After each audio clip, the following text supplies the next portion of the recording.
тук има, както ви казах, над 10 000 бутилки от различни сортове, като най-популярните, които са за България, това са френските сортове в момента Каберне, Мерло, Сира. Няма как да пренебрегнем и българския сорт Мавруд, тъй като района, в който се намираме, е типичен за Мавруда.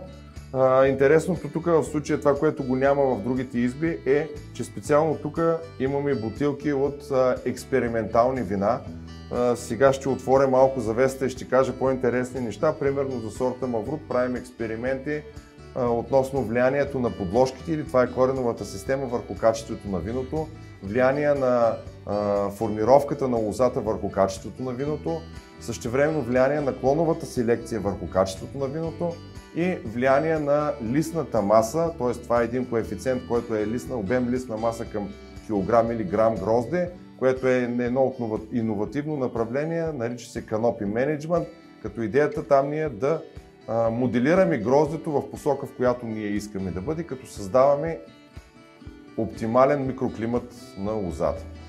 Така че това са неща, които единствено само тук и в тази винарна, говоря за цяла България, може да се видят, представляват много голям интерес, защото хора, които са енолози и агрономи, имат възможност да посетят избата, да направим така наречената сравнителна дегустация и същевременно, пак казвам, това е единствено място, където може да се направи това нещо. Освен с Мавруд, работим и с други сортове български, които имат позабравени, така да кажа, имат доста популярност вече в момента, като сорт, който в момента е бил 1912 и 13 година доста засаден в Северна България, Кокорко. Сега ние тук имаме насъждения, същевременно винифицираме вина, сорт като Варненски Мавруд, Варненска гъмза, Орфей, Черноморски еликсир, Черноморски брилянт. Това са все български сортове, някои от тях не са толкова чувани дори в енологичните среди, но добуват все повече популярност и мисля, че следващите 5 или 10 години ще излизат доста вина от тези сортове и основният източник, откъдето ще идва информацията, ще бъде точно винарската изба на Аграрния университет. Често ми задават въпроса каква е формулата на успех, за да направите добро вино.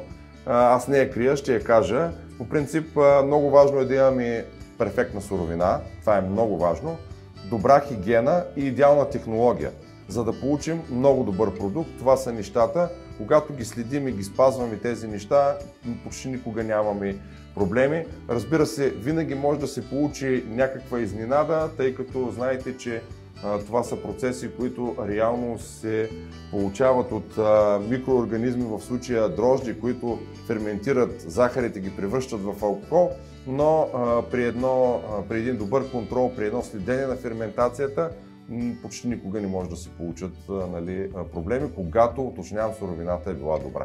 Защото ако дойде лоша суровина и най-добрият технолог няма как да направи добро вино. И пак ще се повторя, 70% от качеството на виното се прави на лозята, така че голяма част от експериментите, които правим, са свързани с различни лозарски практики, различни наторявания и така нататък, които са свързани с агротехнологични мероприятия на лозата.